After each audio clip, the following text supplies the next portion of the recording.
Olá pessoal, tudo bem com vocês? Espero que sim, espero que todos estejam aí, né, gente, se cuidando. Bom, gente, o meu objetivo através desse vídeo aqui hoje é trazer para vocês informações que são de extrema importância, né? Nós vamos falar aí, eu e minha equipe, nós vamos falar de um assunto aí que é os distúrbios endócrinos, né? Os assuntos do sistema endócrino, né? No caso aí, quais são esses distúrbios, tá? A minha equipe ela é composta por mim, Giane Pereira, Luciana Cardoso e Janaína Emily. Professor e orientador, Lauro Palma. Bom, gente, falar dos distúrbios endócrinos, né? Do sistema endócrino a gente tem que conhecer, né, acerca aí para poder relatar o que realmente é esses distúrbios. E os distúrbios endócrinos, gente, eles são aí, né, glândulas, né, ele é composto, né, na verdade, o sistema endócrino é composto por glândulas, né, que são um conjunto de glândulas que controlam, que regulam, né, todo aí processo, né, de hormônios no nosso organismo, tá? E então, assim, o que na verdade, né, esses hormônios fazem? Eles produzem secreção, né? Eles produzem a secreção, né, dos hormônios e, né, o que é na verdade esses hormônios? Os hormônios, gente, eles são aí, eles são como mensageiros. Podemos dizer que eles são os mensageiros que coordenam, né? Que todas as atividades, né, controlam as atividades aí do nosso dia a dia, do nosso corpo, tá?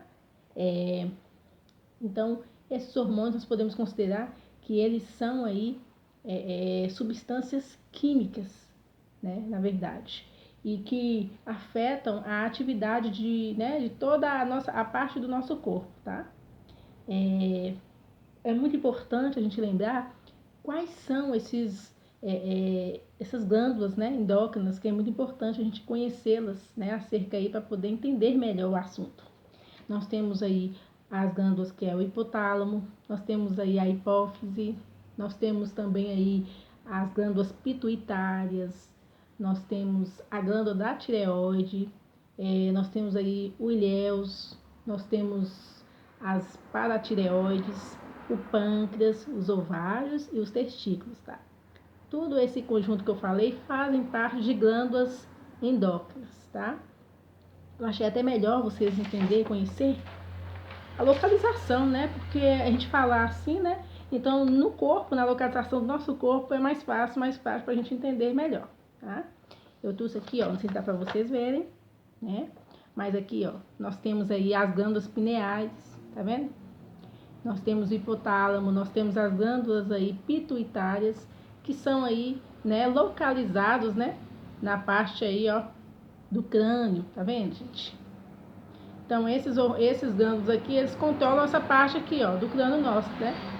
A parte do cérebro. Então, todas as funções que nós temos aqui acerca do nosso cérebro, quem controla são essas glândulas aqui, ó, tá? Que eu falei, as pineais, o hipotálamo e as pituitárias, tá?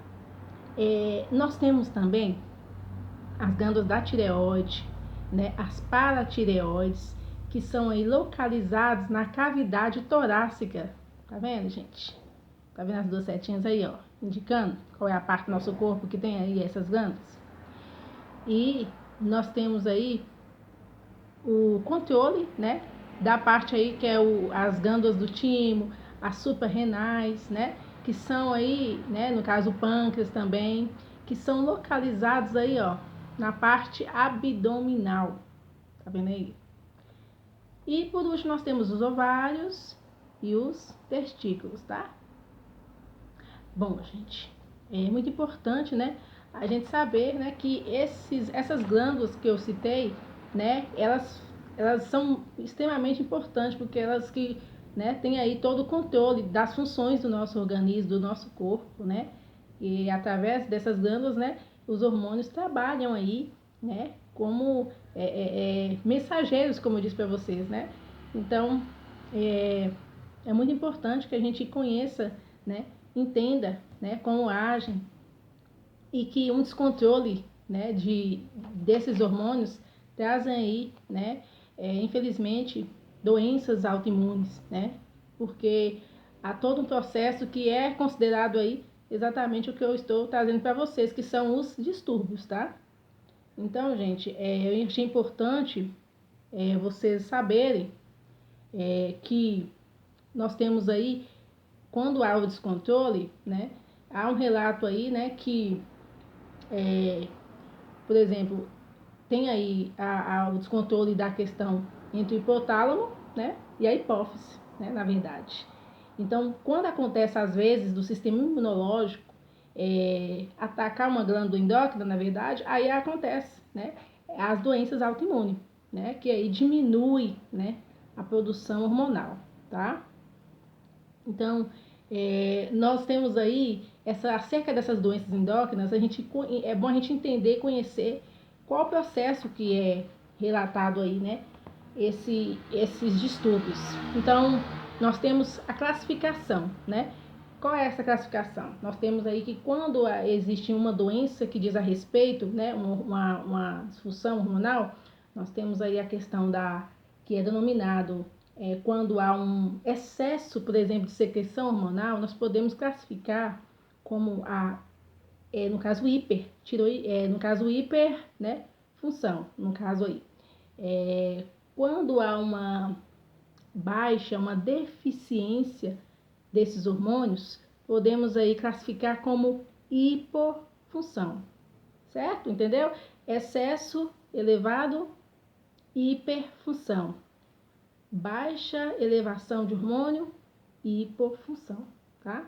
Então, isso aí é um processo, gente, que se diz a respeito de doenças, tá?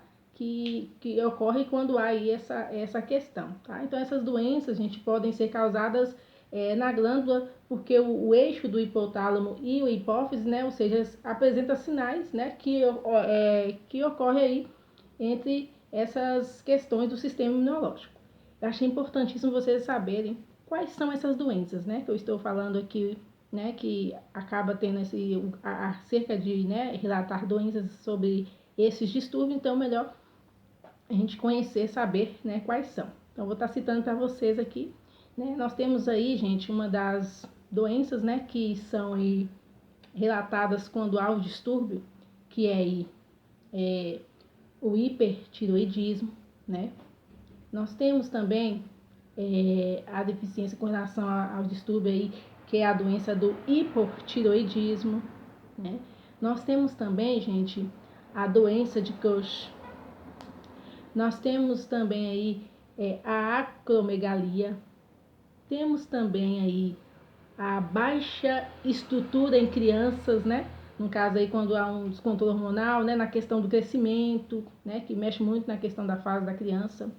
Também, né? É relatado como uma doença, né? Os diabetes, gente, também, né?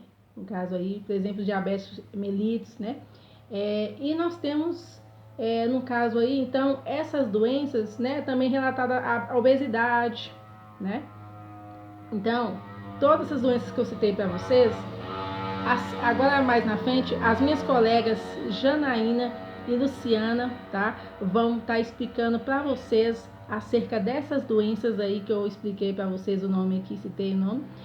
Vão trazer aí, é importante vocês entenderem, né, como funciona, quais são aí, né, os sintomas, né, o método de prevenção, né, se há uma prevenção, há uma cura, né, para esses distúrbios aí, essas doenças, tá bom?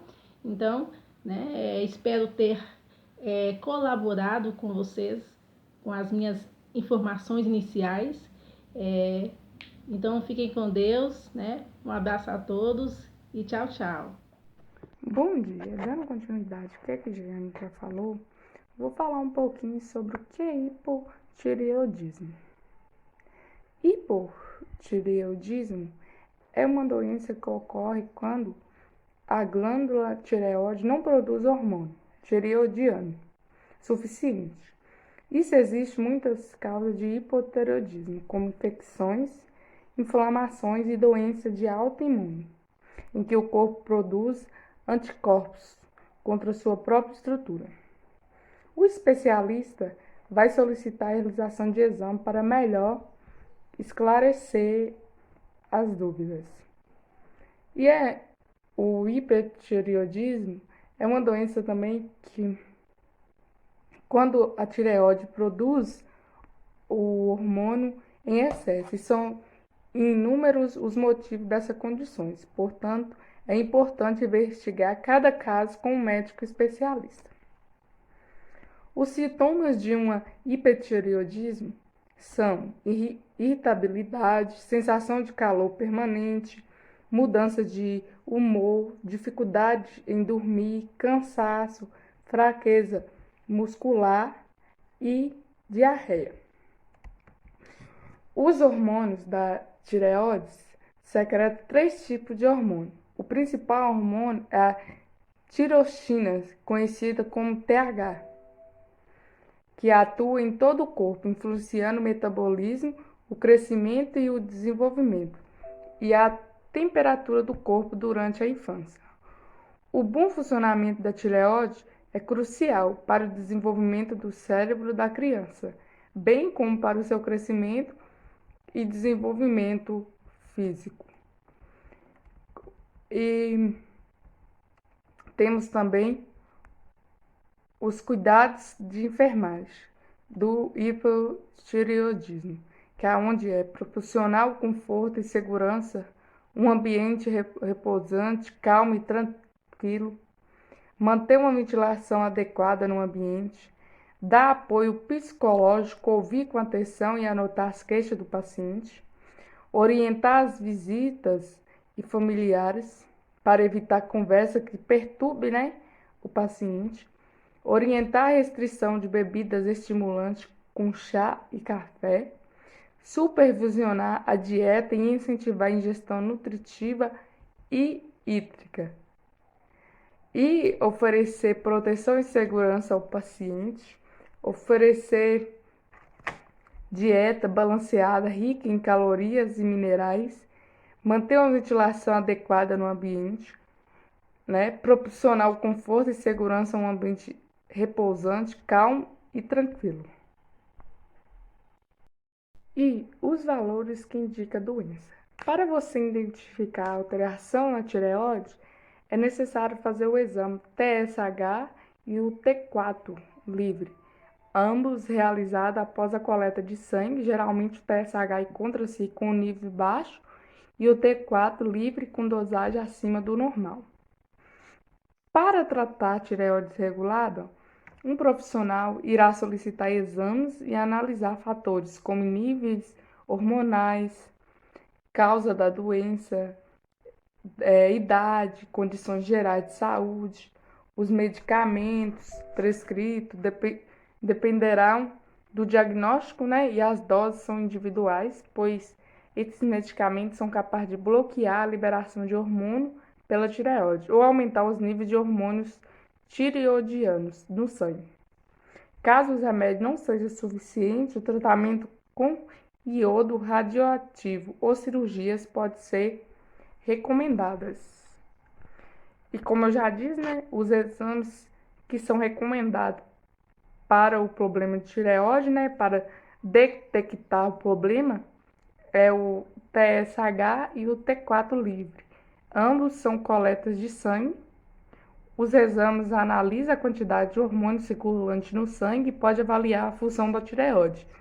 E o seu controle pode ser realizado de forma rotineira ou após alguns sintomas, e são os mesmos utilizados para o controle do tratamento. São muito importantes durante a gestação e é realizado nos recém-nascidos, caso o teste do pezinho demonstre alguma alteração. E Janaína vai dar sequência aí. Oi, gente, meu nome é Janaína e eu vou falar aqui para vocês a respeito de algumas doenças relacionadas ao distúrbio endócrino e vou dar continuidade, no nosso trabalho, aprofundando um pouquinho mais a respeito dessas doenças e complementando um pouquinho a mais do que Jeane já falou e Luciana. Então, os temas relacionados à minha parte foi diabetes, obesidade, doenças poliquísticas, síndrome de Cushing, que quer dizer a baixa estatura da criança. o primeiro tema aqui que eu vou falar para vocês é um pouquinho resumido sobre a diabetes. Diabetes é uma doença metabólica, né, caracterizada pelo aumento dos níveis de açúcar no sangue, mais conhecida como a glicose, que se traduzem em deficiência de insulina no organismo doente. Por sua vez, a insulina é produzida no pâncreas e é fundamental para captar a glicose presente na corrente sanguínea e facilitando a entrada da mesma nas células do organismo, para que esta possa ser transformada em energia. Então, a diabetes nada mais é do que um aumento, né, da açúcar no sangue, que é mais conhecida como a glicose. É uma doença que acomete várias pessoas, dentre elas crianças, que deve ser tratada precocemente para que não precise, né, tá aí entrando com as medidas mais radicais, como o uso da insulina, né? Só quem usa essa forma aí sabe como que é. A pessoa tá aí se auto-aplicando ou precisar desse medicamento para estar controlando a quantidade de açúcar no seu sangue. O segundo tópico aqui que eu vou falar para vocês é a obesidade. A obesidade é uma doença, vamos dizer assim, né? É um mal que é bem grandioso dentre muitas pessoas, e a obesidade ela pode ser considerada, vamos dizer assim, por vários fatores, né? Tem pessoas obesas que foi caracterizada pela ansiedade, por algum distúrbio, né, que acaba aí tendo a compulsão pelo alimento, que vai gerar essa obesidade em seu corpo. Então, eu vou falar um pouquinho para vocês aqui. A obesidade já é considerada uma epidemia pela Organização Mundial da Saúde, fato que se deve aos inúmeros problemas inerentes a essa doença. A obesidade, ela não traz só um desconforto, né, para a pessoa relacionada ao seu corpo, não. Ela pode trazer vários problemas, inúmeras doenças relacionadas a esse tipo, né? A pessoa obesa, ela pode ter uma depressão, ela fica uma pessoa mais, vamos dizer, parada, né? Ela não tem tanta energia quanto uma pessoa que tem uma massa corporal considerável, né, normal. E quanto a isso, refere-se várias doenças, né? Pode ter um inchaço na perna, dores nos ossos devido ao aumento de peso, né? O que é mais importante para se destacar dentre, né, esse lado da obesidade é a diabetes, a hipertensão, a apneia do sono, né? A pessoa obesa, ela tem uma dificuldade maior para a respiração e para o sono. Um risco cardiovascular também, né? A obesidade ocorre devido a uma acumulação excessiva e anormal de gordura corporal, o que afeta a saúde, e isso verifica-se quando o número de calorias ingerido é superior ao gasto. Então, a pessoa obesa, ela tem um alto índice de gordura acumulada, né, ingerida em seu corpo, e não tem a mesma quantidade de gasto. A pessoa, ela fica mais mórbida, mais parada, então ela não gasta essa massa gordurosa, vamos dizer assim. Por sua vez, essas calorias não sendo gastas, acabam sendo armazenadas, o que vai resultar em uma massa gordurosa. Porque a pessoa, quando ela é uma pessoa mais ativa, uma pessoa que faz bastante exercício, ela tem uma tendência em acumular uma massa magra, que quer dizer uma coisa saudável, né? Vamos dizer assim, a pessoa ela faz uma caminhada, faz academia, ela vai ganhar um músculo, uma massa magra, uma coisa saudável, né? E a pessoa obesa, ela tende a acumular uma massa gorda, por ela ser uma pessoa mais parada, mais mórbida, uma pessoa que não tem tanta funções assim de diariamente de estar movimentando. Vou falar aqui para vocês agora um pouquinho da síndrome dos ovários poliquísticos. Essa síndrome afeta 6% da população feminina, sendo mais comum nos casos de mulheres que apresentam elevadas taxas hormonas masculinas. Quer dizer o quê? Mulheres que obtêm um hormônio a mais masculino, que é mais conhecido como a testosterona. E esse hormônio masculino, ele vai gerar aí essa síndrome dos ovários, que quer dizer poliquísticos. Existe um conjunto de sintomas característicos que vai resultar, né, para as mulheres, se elas apresentam ou não essa síndrome, que são mais conhecidos como o fluxo menstrual irregular, né? A pessoa que tem essa síndrome, ela pode ficar até meses, muitos meses, sem ter a sua menstruação normalmente, né? Mensalmente. Ela tem uma tendência a ter mais acne. Obesidade também entra aqui nesse contexto. E a queda de cabelo, né? Que toda essa síndrome vai resultar nesses sintomas aqui, que vai gerar um resultado mais eficaz. Não só com os sintomas, né? Mas lógico que a mulher ela tem que estar procurando um médico, né? Para estar aprofundando um pouquinho mais sobre esse assunto, para verificar. Essa mulher também, ela apresenta uma dificuldade, né? Para engravidar. A pessoa que tem essa síndrome. Devido aí, por ela não ter uma menstruação regular, né? Então ela não tem uma fertilização tão normal quanto as outras mulheres. Vou falar para vocês agora sobre a síndrome de Cush, mais conhecida como a deficiência do hormônio do crescimento. Essa síndrome ela vai acometer mais, né, em crianças, o que vai resultar na baixa estatura, né? A pessoa ela não vai desenvolver normalmente como as outras crianças. Vou falar um pouquinho para vocês sobre essa síndrome.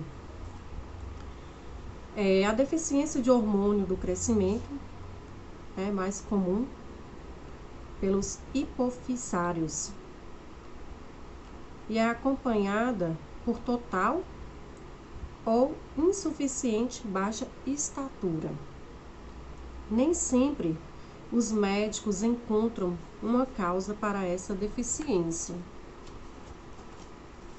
de hormônios, mas pode ser causada também por um distúrbio congênito do tumor cerebral. Então, essa baixa estatura da criança, para os médicos ter aí um resultado mais eficaz, só se for mesmo pelo distúrbio congênito de um tumor, né, no caso cerebral. Porque não é tão fácil de se achar, né, por qual o motivo da criança não estar se desenvolvendo de uma forma normal. O seu diagnóstico baseia-se no crescimento da criança, outros exames, como radiografia, exame de sangue e outros testes, né?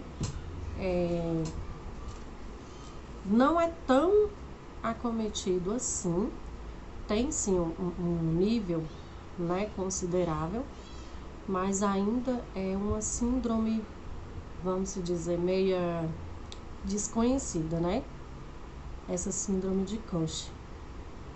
Mas a ciência, ela aprofunda para ser uma coisa assim mais resultada, né? Porque nem sempre os médicos conseguem ter uma eficácia ou uma explicação assim tão lógica a respeito desse assunto. E por fim, né, as doenças endócrinas costumam ser tratadas pela reposição de hormônios, cujo nível esteja deficiente, ou a redução de um hormônio, caso o nível esteja extremamente excessivo, né? Então, eu espero ter esclarecido aqui para vocês um pouquinho sobre essas doenças que acometem a população, né? E quero agradecer para vocês a atenção e dizer que essas doenças, elas são conhecidas, às vezes não são tão enfatizadas assim, mas que merece sim a nossa preocupação, a nossa atenção maior. Agradeço a vocês pela atenção e espero ter contribuído para vocês aqui um pouco da informação sobre o nosso trabalho.